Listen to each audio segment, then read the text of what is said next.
Welcome to the next part of this exercise. And having completed the modal analysis of this structure, let's carry on, and perform the seismic one.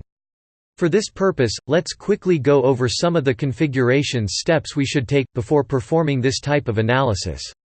Although worth mentioning, that some of these, concern more to reinforce concrete elements. Now through this panel and based on a given criteria, we could filter out certain modes from the results. The first option, for example, will allow us to filter out certain modes, depending on the percentage of excited mass. While the second option will allow us to define specific modes.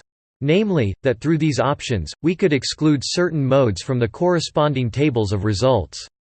And which may be useful, when we don't wish to visualize modes that produce a nearly negligible percentage of mass activation. Here we have then the displacements produced across each story of the project. And which once again, correspond to this particular seismic case. Now whether or not these results or found displacements are acceptable, will depend on the requirements of your ruling code. Namely, that is our design code, the one that will determine if these displacements are or not admissible. So let's carry on, and now take a look at the accelerations. And which in this case, we could perform by going to the results menu.